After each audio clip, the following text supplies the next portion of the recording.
شايفك كهلك شايفك شايفك قسمة فاضي مجاهلك شايفك قسمة فاضي مجاهلك. لاعب الدنيا دي سيجة ما نرد انا ويجا كل الشباب دي شبعانة كروزن ودامة وعشمانة وصارع معاك وقتيل شبعانة كروزن ودامة وعشمانة يا مان يا أحمد مهدي عرفت كيف؟ الجنس سوداني يا مان سوداني حد اللقاء من درمان وشجع الهلال. أبولو أو أبولو أو أبولو هوي عرفته AKA دارك لاين AKA درويش. أبولو ليه غرسنة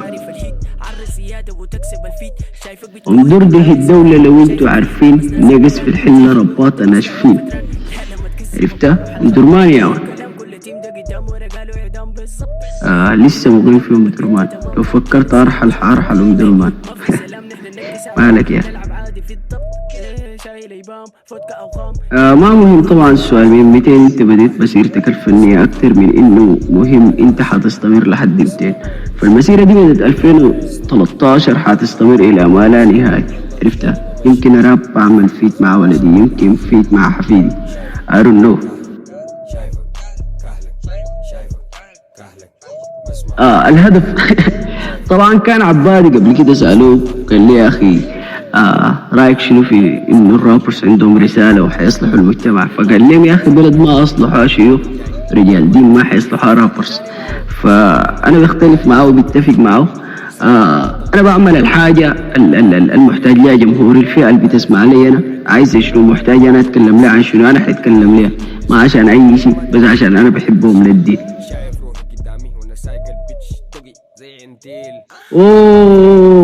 أول أغنية كان اسمها تشغيلة المدارس كانت حاجة ظابطة شديد. طلاب في المدرسة بيحكوا عن معاناتهم فأنا كنت طالب في مدرسة بالجد مع نيجا ستارك بتالية بدايتها تقريبا ما موجودة أسي وما حتسمعها وما حتلقى لأنه أنا كديستي بتقوم لما كديستي بتقوم بقوم بمسح أي حاجة عشان أعمل حاجة أصبت. وهذه هي دورة حياة أبولو.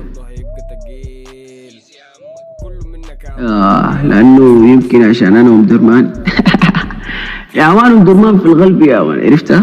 خزلت الدم أم درمان في أي حتة يا مان. درمان دي تاريخها أعظم ذاته مننا يعني كيف ما نحبها يا مان. فعشان كده دي يمكن الفكرة المنطقية لأنه أنا ليه بقول أم درمان دائما وحفضل أقول أم درمان. كان في ديسات كثيرة لأنه عقلية الآرتست بين التطور وبين البدايات دائما بتتغير. أنا في يوم شايف إنه الصح المطلق كان إنه أنا أغني ديسات. أنا الآن شايف إنه أنا ما لازم أغني ديسات حتى لو رابر نزل فيني ديس عرفتها حيكون ردي له بسيط زي ما رديت لي زول في الكومنت كان لي لو زول نزل فيك ديس حتقول لي شنو فحقول له الله يسامحك. ما كان في سبب منطقي خلاني أغني يعني ما غنيت مثلا عشان أجيب قروش أو كنت محتاج قروش قررت أغني ولا كنت قاطع موضوع قررت أغني. لا الفكرة إنه أنا كنت بكتب حاجة ظابطة حبيت أشاركها للغير. يمكن الحاجة اللي أنا بحكي عنها هي تكون مناسبة معك أو ظابطة معك أو واصفة شعورك في اللحظة دي. إلي الشباب يعني أكتر من إن عليها. وطبعا الإنسان بطبعه إنسان اجتماعي عرفته بيكون موجود في منظومة اللي هي مسمية بالمجتمع لأنه فطرته بيتحتم عليه إنه يكون عايش في مجتمع ما بيعيش وحيد. فالمنظومة اللي هي بتأثر فيك وإنت بتأثر فيها بتفضل في صراع دايم. حتى لو المجتمع الليلة متقبل الراب حيظهر صراع تاني في شكل الراب حيظهر صراع تاني في أفكار الراب حيظهر صراع الأجيال في حاجات كثيرة. فموضوع إنهم كان متقبلني أو لا دي نقطة وأنا شايف إنه ما لازم ذاته نتكلم فيها كثير. يعني أنا الآن وين فعلا في زول وقف معي شديد أنا لازم أشكره من هنا وحافظل أشكره في أي مقابلة ألاقيها. زول دايما كان بيشجعني زول دايما كل ما أنا أحاول أكسر حنك بيكون واقف جنبي. فاللي هو أحمد مهدي اللي هو أنا. فكده يعني أنا حابب أشكرني جدا على الحاجة الحاصلة دي وعلى الحتة اللي وصلتها وعلى الحتات الحاصلة. أنا بشكر نفسي جدا. كثير المواهب متعدد النجاحات جميل المنظر أحيانا أو في نظر حبيبتي. فأنا عندي كم موهبة. أنا كنت برسم في يوم لكن كسرت حنك عرفتها. وكنت يعني أو لا أزال أنا براب وبعمل راب ظابط جدا، لكن أفضل موهبة عندي إنه أنا صديق أصحابي للدين، عرفتها، ومواقف مواقف بطولة. أنا شايف دي موهبة في الزمن.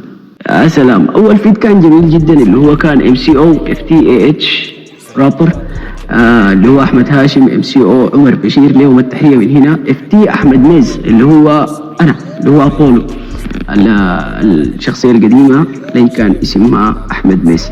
الغنية حلوة شديد، ما عارف حتلقاه وين، لكن في كان قنوات قديمة ناشرة، أتمنى إنكم تلقوه. غبوش ناشفين منهم دور السجايين اصليين مقفلين. في بداية حياتي عاشت من ناس أصناف، قبل ما أعرف إنه كلهم أنصاف. نص حنون حنية ما لها أوصاف، والتاني بتبدأ قاتل ظلمة بدون رحمة ولا إنصاف. من قبل تعلمت عدم الافتراء، وأنا الغبي صدقت دي المبادئ والهراء. بس ما في الوجه تخطيط للحرب من الوراء، وظاهريا يعلنوا الحرب لكن بدون الراء. خيانة من أقرب الناس كرهت يومي وأمسي، وما لقيت تقبل ولا زول يفهمني إلا نفسي. هل العالم متخلف أم أنا المختلف؟ هل أكون دنيء زيهم منافق محترف؟ أقول نحن أخوان بالدين ما بالاسم، وبالتسغتال أمي شلتني في الرحم، وهي برضو في الخفاء تلعب معايا اللعبة. لا، حياة وحيدة أفضل ولو كانت صعبة. إنسان واحد عايش في دنيا دي بلاء، عالم غريب ما لقيت إنسان معاي. وين القريب وين الكانوا وأصحاب، راحوا خلاص لقيت بدون أحباب. منغمس تفكيري داخل النطاق، قررت ابعد احتكف بس في شماعة النفاق ما بين القل والقل، وبين كلام في جوا الجوف. كلهم حلوين من برا بس من جوا او عجوف. ديما ناس باعوا ناس بدون وسواس يبقوا خناس. قررت بس اعيش وحيد عشان ما ارضي كل الناس. ساكن قبل مسلم بدون مصاحب يفلم، يبدع هو في التمثيل في الاخر ليك يظلم. انا تبررت من رفض الدم، نسيت كلمة قبيلة، نسيت الحلوة على المرة وكيف حياة كانت ذليلة. نسيت مواقف كانت قاسية حتى لو كانت قليلة. نسيت معالم الجماعة وبس ما في وشي جميل. نسيت اكون معاه ناس وعشت معها مستحيلة. وبس الوحدة ليس سلام وبس الوحدة بيكفي، وبس الوحدة ليس سلام وبس الوحدة بيكفينا. إنسان واحد عايش في دنيا دي بلاء، عالم غريب ما لقيت إنسان معاي. وين القريب وين الكانوا وأصحاب، راحوا خلاص لقيت بدون أحباب.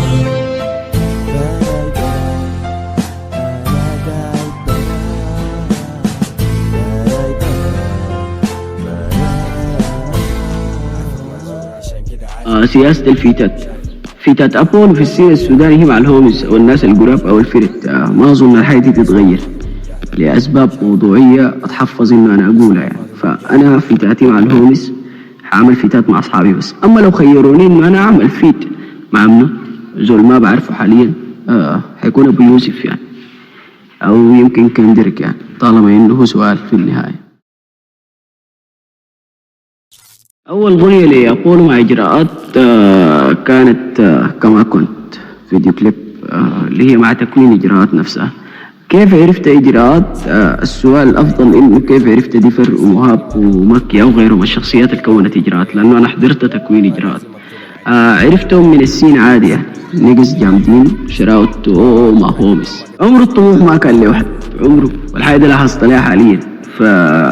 بين سنتين يعني أبولو قبل سنتين، أو اللي هو كان أحمد ميز أساسا ما كان أبولو، ما كان مفتكر إنه بعد سنتين حيصل هنا. قادوا الطموح بتاعه حيفضل يقود لنا حتات بعد. ما عندي حد يا ما عندي حد.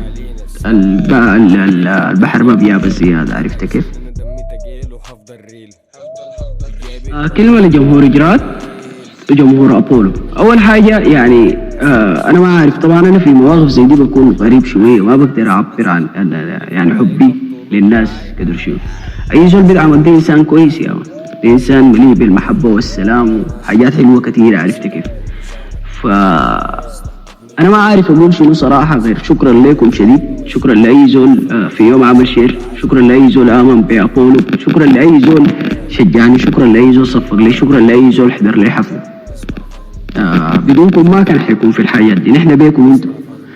ما عارف كلامي كان وافي ولا لا، لكن يعني ماكسيموم ريسبكت لجمهور إجراءات وجمهور أبولو وكل جمهور السين السوداني. أنا بحترم أي زول بيسمع راب. ما عندي كلمة عايز أوصلها لإجراءات، ما في أي كلمة غير إنه ربنا يحفظكم، استمروا يا نقص. كامل الحب. كانت بيكم أحلى سنة تقريبا، يعني سنة من إنشاء إجراءات. قبل يومين كانت الذكرى السنوية وعيد ميلاد إجراءات، فماكسيموم ريسبكت يا نقص. حكون صريح شوية، ما في سين لأسباب كثيرة، لأنه إحنا نفوسنا وسخانة، لأنه إحنا حاسدين على بعض، لأنه إحنا رامين حاجات كثيرة صح وبنعمل في حاجات غلط عشان نرضي نفوسنا، عشان نرضي الآنفة أو الفطرة بتاعت الإنسان اللي هي لازم تشوف إنه أنا أحسن من فلان وأنا أحسن من فلان، في حين إنه إحنا كلنا ممكن نعمل الطفرة اللي هي حتكون تاريخ السين ده في يوم. الجيل الحالي ده جيل بعيد، جيل عبادة يا مان، عرفتها؟ لكن بس المشاكل الحاصلة وطريقة التفكير وعقلية الارتست السوداني، فلحد هسه ما في سين وما حيكون في سين إذا أنتوا بقيتوا يد واحدة.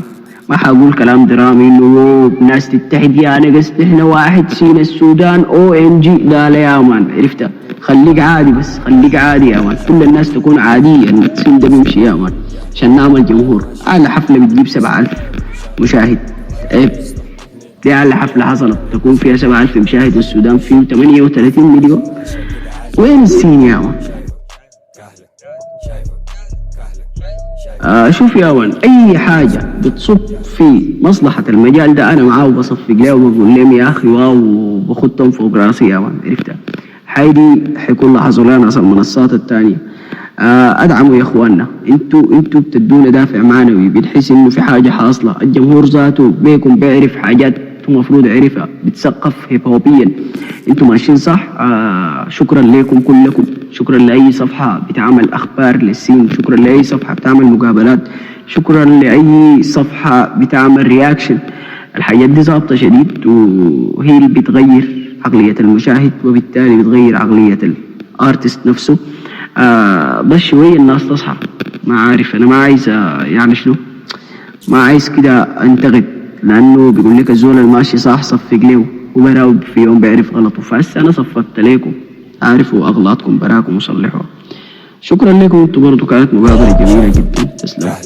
شايفك كهلك شايفك شايفك اسمع فاضل مجاهد شايلك اسمع فاضل مجاهد. لاعب بالدنيا دي سيجة، ما نرد أنا ويجة، كل الشباب دي شبعانة، كروز ودامة وعشمانة، وصارع معاك وقتيل، شوفوا ده ضارب تقيل، شوفوا ده باكي لناسه، لما خطيته فتيل، ما بتعرف التيم ده ماشي فيه، تحضر لنشرة لتيفي، ما النبي تملأ أسيك فيه، هرنا مغبش ما فيه كله تفوت كله تجيه.